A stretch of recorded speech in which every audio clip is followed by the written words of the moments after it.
One day in early July, marketing professional Melissa Rain Lively went to her local Target store in Scottsdale, Arizona. It wasn't a normal shopping trip. I've been looking forward to this all my life. So, Target, I'm not playing any more games. This over. In a profanity-laced Instagram post that went viral, she recorded herself trashing a rack full of face masks. This all over. This over. And refusing to stop. No, I'm not doing it. We don't want any of this anymore. This is over. No. No. You, why? Why? You let everybody else do it. You let everybody else do it. Why I can't do it? Because I'm a blonde white woman? I'm wearing a fucking $40,000 Rolex. I don't have the right. This attack on the mask was quite a turnaround for Melissa. Just 5 months earlier, at the beginning of the pandemic, Melissa says she bought a supply of N95 masks and even a hazmat suit. So how does she get from there to here, surrounded by a pile of masks on the ground, Target employees staring at her, and earning the nickname QAnon Karen? This shit's over. This shit's over. This shit's over. Yay! This shit's over. Woo! Yay! I'm Trymaine Lee, and this is Into America. Today, while we all need to be paying attention to the dangerous conspiracy theory known as QAnon, and how social media makes it all too easy to turn people like Melissa against masks and send conspiracy theorists to Congress. People can write this off as something very silly, but the fact of the matter is there is enormous historical precedent for this sort of satanic panic. This sort of thing happens very fast, so we have to be very careful. Ben Collins is a reporter for NBC News. He covers disinformation, extremism, and the internet. He's been reporting on the QAnon conspiracy theory for years. So Ben, what is QAnon? QAnon is a wide-ranging set of beliefs, but basically it started like this. QAnon is this idea that there is a high-level government insider who is posting on this website called 4chan or 8chan, which is like an extremist website. And this guy is telling everyone that Donald Trump is personally saving the world from a group of satanic pedophiles and baby eaters that secretly run the United States government and the world. And they believe that Hillary Clinton is part of that group. And they also believe that this group is defeatable, basically, and that Donald Trump personally has the reins to do it, and that he's doing it in secret. So when you see stuff like Save the Children on Facebook or Twitter or whatever, that's what this is. You know, they believe that this high-level group of satanic cabal members are all trying to steal all the children and take them and traffic them and eat them, quite literally. And the only way to stop it is to support Donald Trump in secret. This conspiracy is doing a whole lot of work, right? Yeah. Who is behind QAnon? It's hard to know who's behind QAnon. We do know who initially spread it. So these moderators of this message board, 4chan, they initially took these Q posts. So Q is the insider. He's the guy in the mythology that, you know, knows everything about what's about to come. They take all of his posts and they sort of amplify them to other parts of the web. Now, Q's first post said that Hillary Clinton was about to be arrested for her work in the satanic cannibal ring, and that her passport was frozen and the National Guard was about to be activated for all the riots this would cause. This was in October of 2017, and they said it was going to happen the next day. Obviously, it didn't happen. That was the very first post. And what they did was these moderators took these posts, and they made YouTube channels out of it. And then they started posting it on Twitter and Facebook, and then it eventually gained steam over the last few years. Even though none of these things came true, by the way. All these posts are nonsense. But it merchandises well with people on the far right. It's a collection of all their favorite conspiracy theories. It's really interesting. I'll give you that, but it's just not true. You say it was on 4chan originally, kind of insular, kind of a subset of people, but how did it spread and how popular is it? Sure, now we're talking millions of people. Facebook did an internal audit of how many people are in QAnon groups. Now, we don't know publicly how many that is because a lot of these groups are private and they sort of work off each other and they drive people into more and more private groups. But we found an internal memo that found out that, in fact, millions of people were in these groups now as of a few weeks ago. But this isn't just, wacky, lunatic fringe, benign stuff. Is there concern that, QAnon could become the next kind of spark for actual violence? Well, it already has. There's a murder tied to QAnon. A guy wrote Q on his hand during his sentencing. People forget about this, but it was at the start of the pandemic. A man hijacked a train and tried to drive it into a boat that he thought had children in it that were being trafficked. And this was a QAnon thing. This keeps happening. This is a thing that has captured the brains of some very vulnerable people. And it makes sense it has. It's, it is a way, it's an elaborate fantasy that allows them to be the good guys in this sort of, large scale heroic story where they're saving the children. Where does QAnon fall when it comes to white supremacy, white nationalism, racist, Black Lives Matter? Obviously, it's against all forms of social justice. It is antithetical to the point. They believe that they are enemies to Donald Trump. Therefore, if they're enemies to Donald Trump, it must be bad. But the other thing is, like, the anti-Semitic stuff that is baked into QAnon is the most important part of the cake, I would say. This is based on an ancient conspiracy theory. I would say eating babies is a purely anti-Semitic, terrible, Jews are monsters and they're going to eat your babies, right? Exactly. Blood libel. That's what it is. It's predominantly a anti-Semitic conspiracy theory. That's definitely part of it. And also, like, a whole concept of a new world order and an Illuminati and things like that, that is anti-Semitic. So those things can't be separated. This is not just a racist conspiracy theory. It just others anyone that has any sort of problem with the president, and they will use racism and anti-Semitism as a means to an end. As this story grows and more people are buying into the narrative, has it gotten political steam? Have we seen candidates running for office who actually believe this stuff? Yeah, so there's this woman named Marjorie Taylor Greene who is in a plus 27 Republican district in Georgia, which means it would be very hard for her to lose this seat.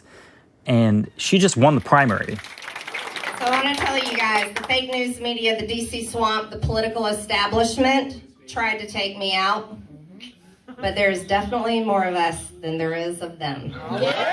And she's a QAnon supporter. She is full-throated. She wrote about it in blogs on the internet about the deep state and satanic cannibals and all this stuff. She's all the way there, and she's about to be a member of Congress. How have mainstream Republicans responded? And I guess how has President Trump, since he's central to this narrative, how has he responded? The GOP has accepted her, Marjorie Taylor Greene. They've taken her in since this happened and said that she would be on committees. She would be fine. There's one guy named Adam Kinzinger who he said that, basically we can't allow this to become part of our party. This is not acceptable. We can't allow this to be a part of our platform. It's nuts. And he is alone.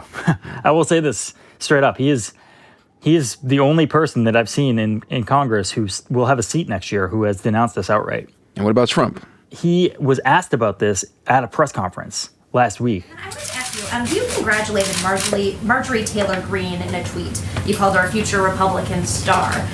Greene has been a proponent of the QAnon conspiracy theory. She said it's something that would be worth listening to. Do you agree with her on that? Well, she did very well in the election. She won by a lot. She was very popular. She comes from a great state. And she had a tremendous victory. And then there was a follow-up, too. And he just ignored that part of the question. Go ahead. Specifically on QAnon and her decision to embrace that conspiracy theory. Do you agree with her on that? That was the question? Go ahead. Is there any chance at all that Donald Trump is just unaware? No. Like he just didn't hear the question. He just doesn't understand what QAnon is. Is there any chance at all? At this point, it would be basically impossible. He has retweeted dozens of QAnon-related accounts on Twitter.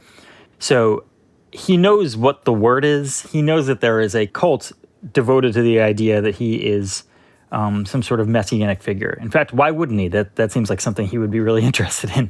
Right. He's benefited from his entire rise. He's benefited from these wild conspiracy theories. It started with the birtherism, right? And it's been fueled by all these kind of wild conspiracies that, the deep state is someone out to get him.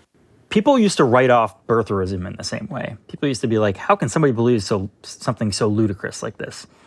And then, the guy who is most notable for that became the president. This sort of thing happens very fast, so we have to be very careful. When we come back, we talk to Ben about the woman we heard at the top of the episode, Melissa Rain Lively, and her descent into QAnon. Stick with us.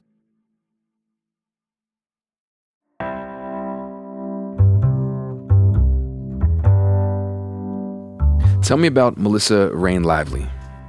Melissa Rain Lively came into my life maybe over 2 months ago at this point. She, during a bipolar episode, discovered QAnon. And she didn't do it through the traditional way you think she might. She wasn't necessarily a Donald Trump fan going into this. She was in a bunch of wellness communities, healing communities on Facebook and Instagram. She looks like a lot of people in your life on Facebook and Instagram. She used to go on a lot of vacations. It's her couple of friends with drinks in their hands until March. So the pandemic happens. She has a lot of time in her hands. She runs a marketing company, and not a lot of people are spending money on marketing, so she's losing clients. She's home a lot, and she starts to go down this rabbit hole.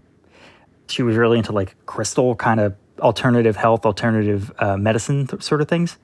And those communities got invaded basically by QAnon communities, in part because Facebook's algorithm determined that if you were into alternative health things, you were also probably into anti-vax things. And if you were also into anti-vax things, like vaccinations, then you were probably into Donald Trump and the idea that he could be, taking down the deep state and big pharma and all of these things.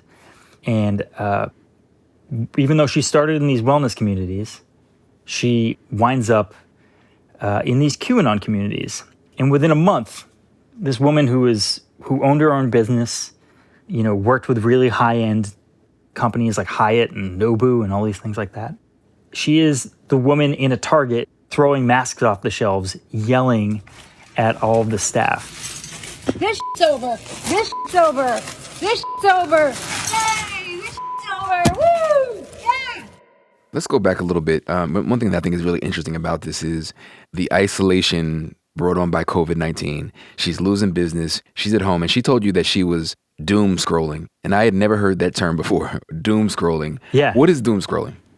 Doom scrolling is this idea that you're stuck at home, there's nothing else to do, it's the middle of the night, and there is some sort of release in your brain that makes it so you just keep pressing the refresh button on Twitter or Facebook or Instagram, trying to find something new that makes you feel a little bit better about the world. Like maybe there's some hope at the end of this tunnel, but what you get is more doom. And that's absolutely what happened to Melissa. She kept telling me, every day I would get a drink with friends. I was like one of the most social people you could find. And that was gone. Just, because of the pandemic, that was gone pretty much overnight. And there was just this huge hole in my life for validation and socialization. And the only way that it was filled was with these communities that were dead set on the idea that the world was being taken over by something and that, you were part of a bigger movement. In terms of that isolation, when you think about, white supremacist groups and other organizations that feed on folks feeling like outsiders and loners and misfits and people who just don't fit in, how much of that are you finding in the QAnon community? Oh, it's almost 100% that kind of thing. With Melissa's case, it wasn't just the social isolation and things like that. She was sort of predisposed to magical thinking. She believed that there was something called like an energy shift happening in the universe. So there is no direct path to being radicalized. Like you don't just wake up one day and become a white supremacist. The same is true here for QAnon. You don't just wake up one day and assume all of these like really wild, almost like mythological ideas are true. You get led down a path over a period of time. The difference is this sort of thing used to take years. Radicalization used to take years. With Facebook and Instagram, it can take a day or two. So then Melissa ends up at this Target. What happens next? Melissa is upset about masks. In QAnon mythology, and just generally on the internet now, in far-right spaces, they believe that masks are more of a symbol from the left than they are a public health thing. They believe that masks are muzzles, that they are used to silence you, that they are used to show you that you are a slave. So when she walked into a store and saw these masks, she was furious because she had been reading all week about, the upcoming slavery of humanity. And again, it preys on people who have these sort of thoughts to begin with. Melissa is bipolar, and she was like, this medicine isn't working for me. It's like, I'm a creative. It's taking away all my creativity.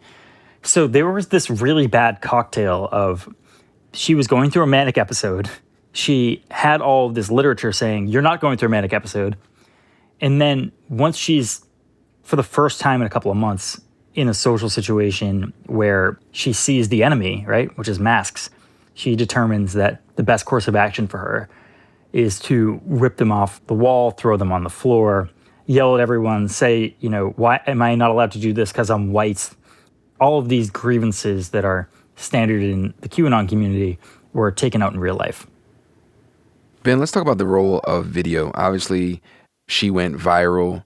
What's the role of viral video? What's the connection between the videos and QAnon and spreading the disinformation? If you've been on the internet in the last few months, you have 100% seen what is commonly referred to as a Karen video. Instant moments of fear that are captured, usually by white women, who then proceed to freak out. So I don't know if you saw this video of this woman. Her name is Christina Gomez. You literally cannot mandate somebody to wear a mask knowing that that mask is killing people. It literally is killing people. And we the people, are waking up, and we know what citizens arrest is. She is at the Palm Beach County Commissioners meeting. Okay? And every single one of you that are obeying the devil's laws are going to be arrested. And you, doctor, are going to be arrested for crimes against humanity. Every single one of you have a smirk behind that little mask, but every single one of you are going to get punished by God. And she is telling everyone that they're all pedophiles and that they'll all be citizens arrested, and that Bill Gates and 5G, and there's no clear thread, but it's just like a laundry list of conspiracy theories that you would hear on Facebook or Instagram. So when the cameras, the 5G comes out, what? They're gonna scan everybody. We got to get scanned. We got to get temperatured. The kids have to go to school with masks. Are you insane? Are you crazy? I think all of you should be in a psych ward right the heck now. That wound up on every talk show in America. It was viewed as this very look at this crazy person. That was not what was actually happening. The woman who did this knew exactly what she was doing.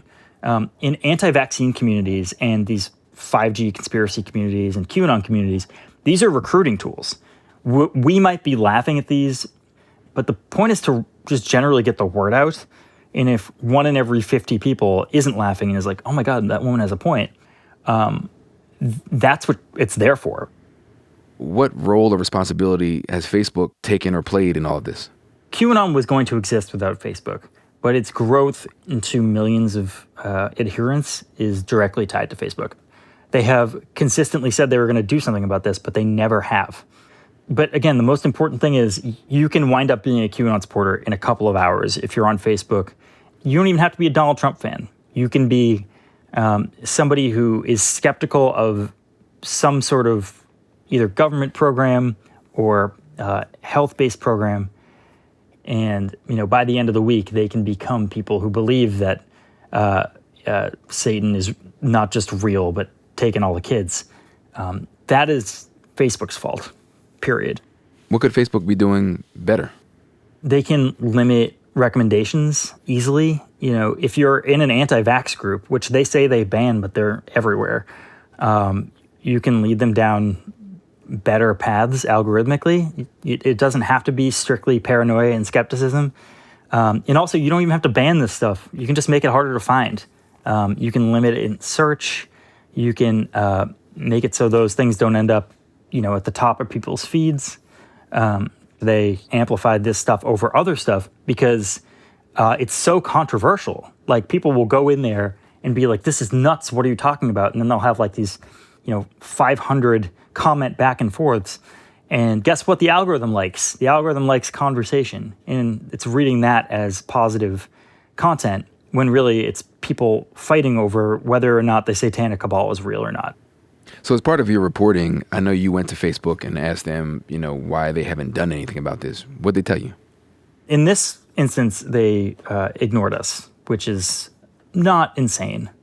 They do that kind of consistently, and they have over the years. But they put out all these press releases saying they're trying to do something about election interference, and they're trying to do something about, pandemic misinformation. And then they do stuff like this. They ignore the press. Like, straight up, at this point, we are trying to figure out why this company is handling this like this, and we don't have answers. So from all your reporting and all that you've learned, do you think that the QAnon conspiracy could actually have a legitimate influence on the 2020 presidential election? I think QAnon and the Save the Children thing, I think it's the shadow campaign for the 2020 election. I think that this is reaching undecided voters. I think it's reaching people who otherwise are not political. I think what you're seeing is that there are people with a lot of time in their hands right now whose job situation is precarious, they don't have a job at all, who just lost a loved one, who are sad and desperate, and they're looking for answers. And they may not have read the news a lot before, or they may not have been political anyway. Maybe they didn't vote at all. The idea that you can solve the world's problems overnight because Donald Trump is getting rid of all the bad guys, which is what QAnon is. It's this superhero-style movie.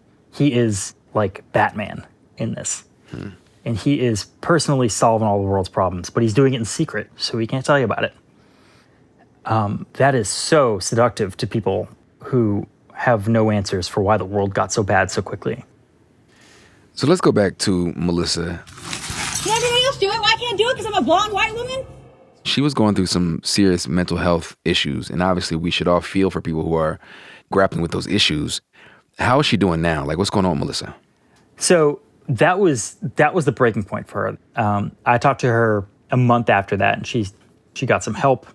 She got some therapy. She got the right kind of medication. She totally realizes that she lost her career here. And she realizes that she was taken in by, I guess, an external force, which is a mental illness and an algorithm gone haywire. What's fascinating about this is that people relapse pretty substantially. Like, I checked her Facebook yesterday, and she went right back down the rabbit hole. I don't even think she knows she did it. She posted this InfoWars video about masks and people being arrested because they were speaking the truth and all this stuff. Wow. That was, honest to God, it was devastating to me because I thought she was starting to realize what was happening, and maybe she wasn't. Maybe it was one step forward, 5 steps back. That was NBC reporter Ben Collins. He covers disinformation, extremism, and the internet. We reached out to Facebook for comment. They didn't respond to us directly, but just before we published this episode, Ben and our colleague Brandy Zadrozny broke the story that Facebook had decided to crack down on QAnon, banning hundreds of groups and pages and ads, and also restricting 10,000 pages on Instagram, which Facebook also owns. Ben calls this, quote, a notable shift in tone from Facebook.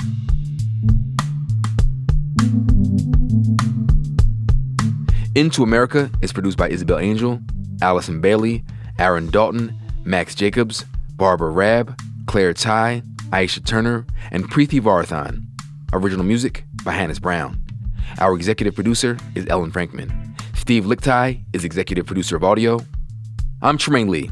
We'll be back later this week with a look at the Democratic National Convention.